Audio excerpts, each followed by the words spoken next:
Thermodynamics chapter के अंदर हम सबसे पहली प्रॉपर्टी पढ़ेंगे जिसे हम इंटरनल एनर्जी कहते हैं।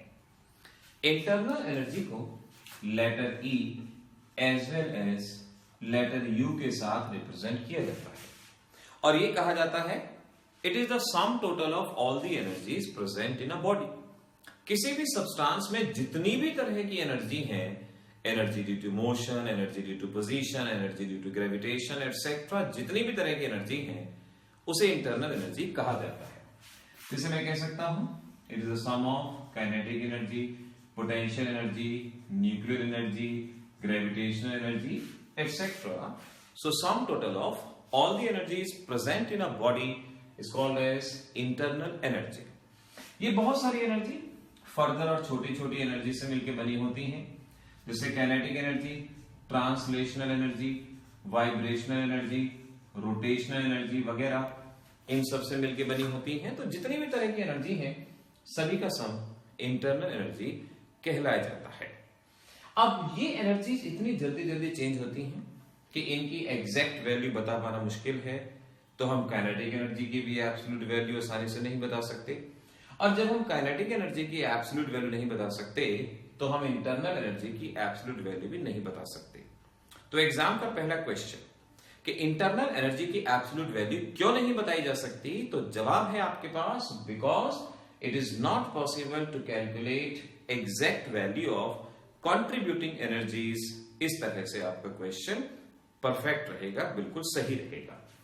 हम कैलकुलेट कर सकते हैं internal energy change delta E which is equal to E2 minus E1। अब एक बेसिक बात हमेशा ध्यान रखना, जब जब कोई सिस्टम एनर्जी का लॉस करता है तो नेगेटिव साइन लगाएंगे, क्योंकि एनर्जी का लॉस हुआ, उसमें से एनर्जी चली गई नेगेटिव। तो मैं कहूं कि अगर एनर्जी का लॉस हुआ तो डेल्टा ई क्या हो जाएगा, नेगेटिव। एक्सोअर्जिक प्रोसेस कहा जाएगा। और अगर एनर्जी एब्जॉर्ब हुई, सिस्टम ने एनर्जी ली, हमने उसमें एनर्जी ऐड की, उसे हम पॉजिटिव साइन से रिप्रेजेंट करेंगे। मैं कहता हूं हीट का लॉस हुआ, क्या साइन आएगा, नेगेटिव।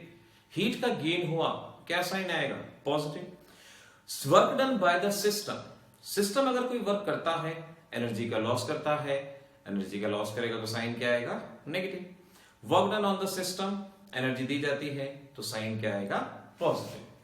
तो इस तरह से हम इंटरनल एनर्जी की एब्सोल्यूट वैल्यू नहीं बता सकते, लेकिन डेल्टा ई की एब्सोल्यूट वैल्यू बता सकते हैं, ध्यान रखना। ऐसी ही अगली चीज आती है एंथैल्पी। एंथैल्पी के बारे में कहा जाता है it is the sum total of internal energy and PV energy.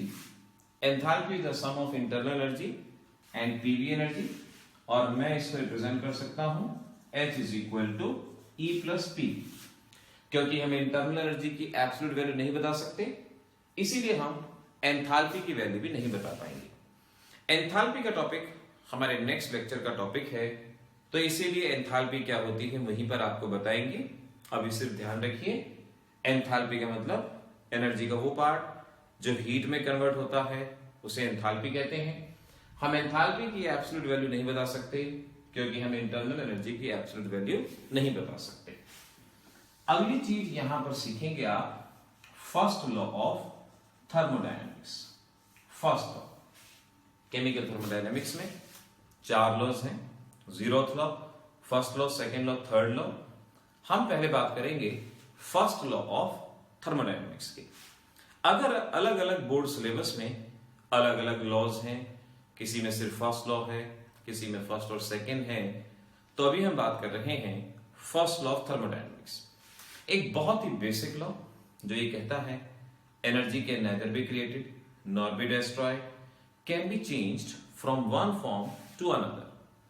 Energy can neither be created nor be destroyed, but can be changed from one form to another, ये कहता है। Now suppose let a system has energy E1। कोई system है, कोई भी body है, उसकी energy है E1। Q is the heat given to the system। हमने उस सिस्टम को कुछ heat the and W is work done on the system. Work done on the system. Now, energy है E1. Q amount of heat given to the system. Work is done on the system. Hence, final energy E2 will. अब final energy क्या होगी देखो, E1 energy तो पहले से ही थी, क्यों अमाउंट ऑफ हीट दी, सिस्टम को हीट देंगे, प्लस का sign, work is done on the system, work भी एनर्जी सप्लाई हो रही है, और we can say E2 minus E1 Q plus W. E2 minus E1 क्या होगा, delta E Q plus W. ये हमारे पास फर्स्ट लॉ का expression, delta E is equal to Q plus W. Heat given to the system, work is done on the system. अगर आपसे कहते हैं भाई फर्स्ट लॉ का एक्सप्रेशन लिखें जहां heat lost by the system and work is done by the system. अगर आपसे कहा जाए भाई ऐसा एक्सप्रेशन लिखो जहां heat is lost by the system, तो क्यों पे क्या साइन आएगा, negative, and work is done by the system, तो वहां भी क्या साइन आएगा, नेगेटिव. तो हमारा एक्सप्रेशन क्या बनेगा, Q प्लस W. और अगर आपसे कहें heat is lost by the system, work is done on the system, condition ध्यान रखिएगा, heat is lost by the system. If heat is lost